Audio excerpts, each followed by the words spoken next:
22 March 2026 தவக்காலத்தின் 5ஆம் ஞாயிறு. நற்செய்தி வாசகம். யோவான் எழுதிய தூய நற்செய்தியிலிருந்து வாசகம். அதிகாரம் 11, இறை வசனங்கள் 1-45 முடிய. அக்காலத்தில் பெத்தனியாவில் வாழ்ந்து வந்த லாசர் என்னும் ஒருவர் நோயுற்றிருந்தார். அவ்வூரில் தான் மரியாவும் அவருடைய சகோதரியான மார்த்தாவும் வாழ்ந்து வந்தனர். இந்த மரியாவு தான் ஆண்டவர் மேல் நறுமண தைலம் பூசி தமது கூந்தலால் அவரின் காலடிகளை துடைத்தவர். நோயுற்றிருந்த லாசர் இவருடைய சகோதரர். லாசரின் சகோதரிகள் இயேசுவிடம் ஆள் அனுப்பி, ஆண்டவரே, உன் நண்பன் லாசர் நோயுற்றிருக்கிறார் என்று தெரிவித்தார்கள்.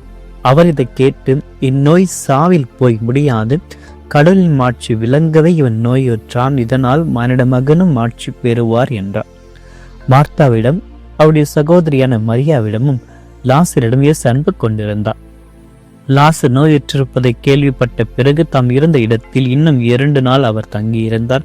பின்னர் தம் சீடரிடம், மீண்டும் யூதேயாவுக்கு போகும், வாருங்கள் என்று கூறினார். அவருடைய சீடர்கள் அவரிடம், ரபி, இப்பொழுதுதானே யூதர்கள் உண்மையில் கல் எறிய முயன்றார்கள், மீண்டும் அங்கு போகிறீரா என்று கேட்டார்கள். இயேசு மறுமொழியாக, பகலுக்கு 12 மணி நேரம் உண்டு அல்லவா? பகலில் நடப்பவை இடறி விழுவதில்லை, ஏனில் பகல் ஒளியில் பார்க்க முடிகிறது, ஆனால் இரவில் நடப்பவர் இடறி விழுவார், ஏனெனில் அப்பொழுது ஒளி இல்லை என்றார். இவ்வாறு கூறிய பின், நம் நண்பன் லாசர் தூங்குகிறான், நான் அவனை எழுப்புவதற்காக போகிறேன் என்றார். அவருடைய சீடர் அவரிடம், ஆண்டவரே, அவர் தூங்கினால் நலம் அடைவார் என்றனர். இயேசு அவருடைய சாவை குறிப்பிட்டே இவ்வாறு சொன்னார்.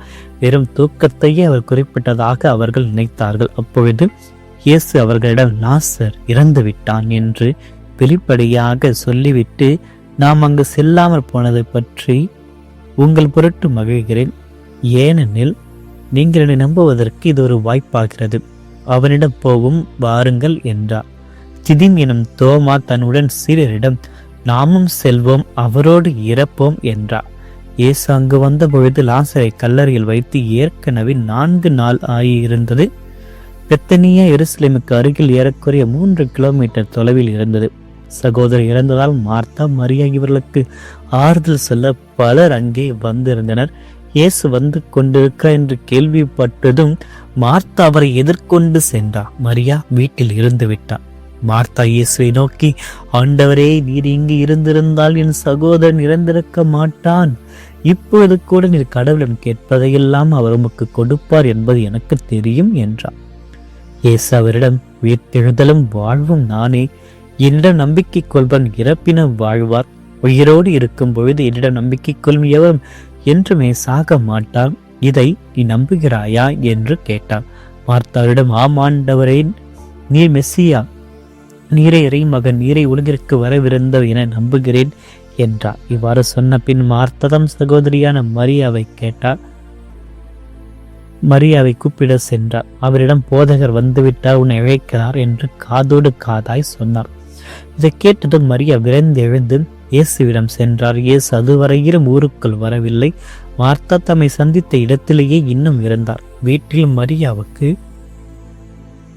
ஆறுதல் சொல்லிக் கொண்டிருந்த யூதர்கள் அவர் விரைந்து எழுந்து வெளியே செல்வதைக் கண்டு அவர் அழுவதற்காக கல்லறைக்கு போகிறார் என்று எண்ணி அவர் பின்னே சென்றார்கள். இயேசு இருந்த இடத்திற்கு மரியா வந்து அவரை கண்டதும் அவர் காலில் விழுந்து, ஆண்டவரே, நீர் எங்கே இருந்திருந்தால் என் சகோதரன் இறந்திருக்க மாட்டான் என்றார். மரியா அழுததையும் அவரோடு வந்த யூதர்கள் அழுவதையும் கண்டபொழுது இயேசு உள்ளம் குமுறி கலங்கி, அவனை எங்கே வைத்திருக்கிறீர்கள் என்று கேட்டார். அவர்கள் அவரிடம், ஆண்டவரே, வந்து பாரும் என்றார்கள். அப்போது இயேசு கண்ணீர் விட்டு அழுதார். அதை கட்ட யூதர்கள், பாருங்கள், லாசர் மேல் இவருக்கு இத்தனை அன்பு என்று பேசிக் கொண்டார்கள். ஆனால் அவர்கள் சிலர், பார்வையற்றவருக்கு பார்வளித்து இவரை சாகாமல் இருக்க செய்யவில்லையா என்று கேட்டனர். இயேசு மீண்டும் உள்ளம் குமுறியவராய் கல்லறைக்கு அருகில் சென்றார். அது ஒரு குகை, அதை ஒரு கல் மூடியிருந்தது. கல்லை அகற்றி விடுங்கள் என்றார் இயேசு.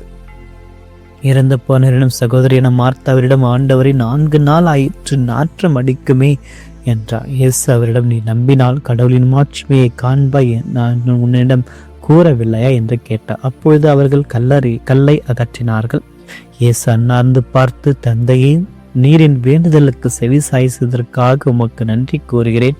நீர் எப்பொழுதும் என் வேண்டுதலுக்கு செவி சாய்க்க என்பது எனக்கு தெரியும். எனினும் நீரே என்னை அனுப்பினீர் என்று சூழ்ந்து நிற்கும் இக்கூட்டம் நம்பும் பொருட்டே இப்படி சொன்னேன் என்றார். இவ்வாறு சொன்ன பின் இயேசு உரத்த குரலில், லாசரே, வெளியே வா என்று கூப்பிட்டார். இறந்தவர் உயிரோடு வெளியே வந்தார். அவருடைய கால்களும் கைகளும் துணியால் சுற்றப்பட்டிருந்தன. முகத்தில் துணி சுற்றப்பட்டிருந்தது. கட்டுகளை அவிழ்த்து அவனை போக விடுங்கள் என்று இயேசு அவர்களிடம் கூறினார். மரியாவிடம் வந்திருந்த யூதர் பலர் இயேசு செய்ததை கண்டு அவரை நம்பினர். ஆண்டவரின் அருள்வாக்கு. கிறிஸ்துவை உமக்கு புகழ். இயேசுவில் பிரியமான சகோதர சகோதரிகளை, தவ காலத்தின் 5ஆம் ஞாயிறு நாம் ஆண்டவரோடு இணைந்து ஆண்டவருடைய மாபெரும் சக்தியான நம்முடைய வாழ்க்கையை உயிர்ப்பிக்கின்ற சக்தியில் நம்பிக்கை கொண்டு நம்முடைய இன்று ஒவ்வொரு தேவைகளையும் அவரிடத்தில் சமர்ப்பிப்போம். இறைவன் நம் அனைவரையும் நிறைவாக ஆஸ்வதிப்பாராக. இன்றைய நற்செய்தி வாசகம் நம்மை ஆழமான ஒரு தொடுகின்ற நிகழ்ச்சிக்கு நம்மை கொண்டு செல்கிறது. லாசரின் உயிர்த்தெழுதல். இந்த ஒரு நிகழ்வு ஒரு சாதாரணமான அற்புதம் அல்ல. இது இயேசு யார் என்பதை வெளிப்படுத்துகின்ற மிகப்பெரிய வெளிப்பாடு. நானே உயிர்த்தெழுதலும் வாழ்வும் நானே என்று சொல்வதும் வெறும் வார்த்தைகள் அல்ல, அது வாழ்வில் நிஜமாக மாற்றக்கூடிய, அனுபவிக்கக்கூடிய ஒரு உண்மை.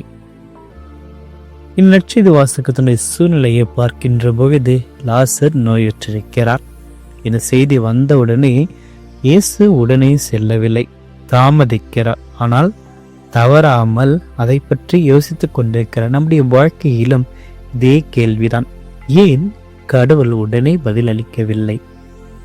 ஆனால் இந்த ஒரு நிகழ்வு நமக்கு சொல்வது என்னவென்றால், கடவுளுடைய தாமதம் நமக்கு மறுப்பு அல்ல, அது மகிமைக்கான ஒரு தயாரிப்பு. லாசர் இறந்து 4 நாட்கள் ஆன பின்புதான் இயேசு வருகிறார். மனிதரால் முடியாத நிலையில்தான் கடவுளுடைய வல்லமை வெளிப்படுகிறது. கடவுளால் இயலாதது ஒன்றுமில்லை. அந்த ஒரு வருகையின் பொழுது மார்த்தா இயேசுவை சந்திக்கிறார். மார்த்தாவும் சரி, மரியாவும் சரி, ஆண்டவரே, இங்கே இருந்த சகோதரி இறந்திருப்ப மாட்டான் என்று கூறுவதும் இந்த நற்செய்தி நாம் பார்க்கிறோம். அவளுக்கு நம்பிக்கை இருக்கிறது, ஆனால் அது முழுமையடையவில்லை. அதற்கு தான் இயேசு பதிலளிக்கிறார், நானே உயிர்த்தெழுதலும் வாழ்வும் நானே என்று. இங்கே இயேசு ஒரு உண்மையை வெளிப்படுத்துகிறார். நம்பிக்கை என்பது வெறும் எதிர்காலத்தில் மட்டுமல்ல, அது இப்பொழுது இயங்குகின்ற ஒரு சக்தியை என்று இறைவன் காட்டுகின்றார். அங்கு இருக்கின்ற அந்த சகோதரர்களுடைய கண்ணீரை துடைக்க இறைவன் முன் வருகிறார். மரியா அழுவதை நற்செய்தியில் பார்க்கிறோம். அதை பார்த்தவுடன் இயேசுவும் அழுகிறார், மனம் குமுறுகிறார். இது நம்மை மிகவும் ஆதலிக்கின்ற ஒரு உண்மை. கடவுள் நம்முடைய துயரத்தில், கஷ்டத்தில், வலியில் தூரமாக இருக்கின்ற கடவுள் அல்ல. நம்முடன் நம்முடைய வலியை உணர்கின்ற, நம்முடைய கஷ்டத்தை உணர்கின்ற ஒரு கடவுள். அவரும் கண்ணீர் வடிகிறார். இயேசுனுடைய கண்ணீரானது ஆண்டவருடைய இரக்கத்திற்கு அடையாளமாக இருக்கிறது. லாசர் இருந்த ஒரு கல்லறை நம்முடைய வாழ்க்கையிலும் இருக்கிறது. அதாவது நம்முடைய வாழ்க்கையில் எப்பொழுதெல்லாம் நம்பிக்கை இழக்கிறோமோ, பயப்படுகிறோமோ, பாவத்தில் விழுகிறோமோ, மனசோர்வு அடைகிறோமோ, எல்லாம் முடிந்துவிட்டு என்று விரக்தி அடைகின்றோமோ, அது எல்லாமே நாம் கட்டி வைத்திருக்கின்ற நம்முடைய வாழ்க்கையினுடைய கல்லறைகள். அந்த கல்லறைகளை பார்த்துதான் இன்று இறைவன் குறிப்பிடுகிறார், கல்லை அகற்றுங்கள். நம்முடைய கல்லறையை பார்த்து நாம் மூடி வைத்திருக்கின்ற அதில் இருக்கின்ற கல்லை இறைவன் வெளியேற்றுவார். இந்த கல்லை அகற்றுவது என்பது நம்மால் செய்ய வேண்டியது நாமே செய்ய வேண்டும். கடவுளுடைய அருள் செயல்பட நாம் ஒத்துழைப்பு அவசியமாக இருக்கிறது. நம்முடைய வாழ்க்கையில் இருக்கின்ற தேவையற்ற கல்லை இறைவன் நீக்க சொல்கிறார். கல்லை அகற்றுங்கள். அந்த கல்லு தான் நம்முடைய வாழ்க்கையை நாம் அகற்ற வேண்டும். பயத்தை அகற்ற வேண்டும், விரக்தியை அகற்ற வேண்டும், பாவத்தை அகற்ற வேண்டும், நம்பிக்கை இழப்பினையை நாம் அகற்ற வேண்டும். ஆக இவ்வாறு நாம் அகற்றுகின்ற பொழுது அப்பொழுது ஒலிக்க போகின்ற ஒரு வார்த்தை தான் லாசரை பார்த்து கூட்டதை போன்று, வெளியே வா. அந்த ஒரு வெளியே நம்முடைய வாழ்க்கை உள் இருக்கின்ற அந்த ஒரு தேவையற்ற கல்லறையிலிருந்து நாம் வெளியே வர வேண்டும். இயேசுடைய வார்த்தை நமக்கு உயிரை கொடுக்கிறது. லாசர் வெளியே வருகிறார். அது நமக்கு ஒரு அழைப்பு. நாமும் வெளியில் பாவத்திலிருந்து வெளியே வர வேண்டும், பயத்திலிருந்து வெளியே வர வேண்டும், தோல்வியிலிருந்து வெளியே வர வேண்டும், சோதனைகளிலிருந்து வெளியே வர வேண்டும், குடி பழக்கத்திலிருந்து வெளியே வர வேண்டும், பலவிதமான தீய பழக்கத்திலிருந்து வெளியே வர வேண்டும், தேவையற்ற எண்ணங்களிலிருந்து நாம் வெளியே வர வேண்டும். அவ்வாறு நாம் வெளியே வருகின்ற அந்த ஒரு முயற்சியை எடுத்தாலே நம் மீது கட்டப்பட்டிருக்கின்ற அனைத்து கட்டுகளையும் இறைவன் அழித்து விடுவார்.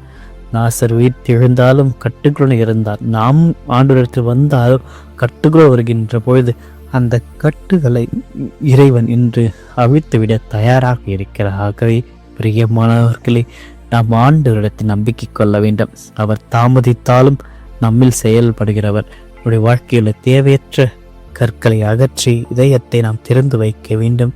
வெளி உலகத்திற்கு ஆண்டவர் வழிகாட்டுகின்ற உலகத்திற்கு நாம் வர வேண்டும். இவ்வாறு வருகின்ற பொழுது இந்த ஒரு தவ காலத்தில் இன்னும் இருக்கின்ற ஒரு சில நாட்களில் ஆண்டுடைய மரணத்தோடு நாம பயணிக்கப் போகிறோம். அந்த பயணம் நம்முடைய வாழ்க்கையில் புரட்டி போடுகின்ற ஒரு பயணமாக, ஒரு புதிய மாற்றத்திற்கு நம்மையே ஈடுபடுத்துகின்ற ஒரு பயணமாக மாற தொடர்ந்து தூய ஒளியில் நாம் வாழ்வோம். இறைவனுடைய துணையோடு வாழ்க்கையுடைய கட்டுகளை அவிழ்த்து கல்லறைகளை அகற்றி இறைவனுடைய வார்த்தையில் உயிரை பெறுவோம். ஆமென். மன்றாடுவோமாக. என்றும் வாழும் இல்லாமல் இறைவா, இந்த புதிய வாரத்திற்காக, உடைய புதிய கிருபைக்காக, இன்றைய புதிய விடியலுக்காக உம்மை போற்றுகிறோம், ஆராதிக்கிறோம், வழிபடுகிறோம், உமக்கு நன்றி கூறுகிறோம். எங்களையும் எங்களுடைய வாழ்க்கையை மீண்டுமாக உயிர் பெறுவதற்கான ஒரு அருமையான வாய்ப்பை இந்த நற்செய்தி வாசகத்தின் வழியாக அளித்தீரே. ஆண்டவரே, உமக்கு கோடான கோடி என்று செலுத்துகிறோம். தவ காலத்தில் உடைய சந்நிதியில் எங்களையே நாங்கள் பணியுடன் நிறுத்தி இந்த காணொளி வழியாக எங்களுடைய இதயத்தையும் உடலையும் உள்ளத்தையும் வேண்டுதல்களையும் கஷ்டங்களையும் எங்களுடைய வாழ்க்கையில் மாற்றத்தை எதிர்பார்க்கின்ற அந்த எண்ணத்தையும் ஒப்பு கொடுக்கின்றோம். நானே உயிர்த்தெழுதலும் வாழ்வு என்று கூறியவரை எங்களுடைய வாழ்க்கையில் மரித்து போன எல்லா பகுதிகளுக்கும் உடைய புதிய உயிரை அளிக்க உம்மை வேண்டுகிறோம். ஆண்டவரை, நம்பிக்கையின்மையினால் மூடப்பட்ட எங்களுடைய இதய கல்லறைகளை திறந்துவிடும். பயம், கவலை, துன்பம், பாவம் ஆகியவற்றால் கற்றுக்கொண்டிருக்க எங்கள் வாழ்க்கை கட்டுகளை அவிழ்த்துவிடும். மார்த்தாவை போல சந்தேகத்தில் நிற்கின்ற நேரங்களிலும் உம்மீது உறுதியான நம்பிக்கை கொடுக்க எங்களுக்கு அருளை தாரும். மரியாவை போல துயரத்தில் எழும் தருணங்களிலும் உம்முடைய ஆறுதலான சந்நிதியை நாங்கள் அனுபவிக்க ஒரு பிரசனத்தை உணர்ந்திட எங்களுக்கு உதவியாக வாரம். லாசரை போல் வெளியே வா என்று அழைக்கும் ஒரு குரலை இன்று எங்களுடைய உள்ளம் கேட்கின்ற ஒரு அருளை தாரம். பாவத்தின் இருளிலிருந்து, மனசோர்விலிருந்து புதிய வாழ்விற்கு எழுந்து வருகின்ற ஒரு துணிவை தாரம். ஆண்டவரே, இந்த புதிய வாரத்தில் எங்களுடைய வாழ்க்கை உடைய மகிமை வெளிப்படுத்துகின்ற கருவியாக இருக்கட்டும். நாங்கள் சந்திக்கின்ற சிரமங்களிலும் தாமதங்களிலும் கூட உம்முடைய திட்டத்தை நம்பி பொறுமையோடு காத்திருக்க செய்தரலாம். இரக்கம் கொண்ட ஆண்டவரே, உம்முடைய இதயத்தை எங்களுக்கு அளித்து மற்றொரு துன்பத்தில் பங்கேற்கின்ற ஒரு மனதை தாரும். மூடப்பட்ட கதவுகளை திறக்கின்ற கருவிகளாக எங்களை மாற்றி எங்கள் வாழ்வு முழுவதும் உமது அன்பையும் இரக்கத்தையும் பிரதிபலிக்க செய்தரலாம். இதோ இந்த வாரத்தில் நாங்கள் மேற்கொள்ளப் போகின்ற ஒவ்வொரு பயணங்களிலும், செய்ய போகின்ற ஒவ்வொரு பணிகளிலும், வேலைகளிலும், எங்களுடைய பயணத்தையும், சந்திக்கின்ற நபர்களையும், எங்களுடைய வாழ்க்கையில் நடக்கப் போகின்ற ஒவ்வொரு நிகழ்ச்சிகளையும் ஆண்டவரை நீர்தாமே உடனிருந்து ஆசீர்வதித்து எங்களுக்கு எல்லா விதமான வரன்களையும் நலன்களையும் எங்களுக்கு அளித்து பலப்படுத்தியறலாம். இந்த மன்றாட்டுக்களை எல்லாம் எங்கள் ஆண்டவராகிய கிறிஸ்து வழியாக பார்த்து ஜெபிக்கிறோம். ஆமென். இல்லாமல் இறைவன் தந்தை, மகன், தூய ஆவியார் ஒவ்வொருவரையும் நிறைவாக ஆசீர்வதிப்பாராக. ஆமென்.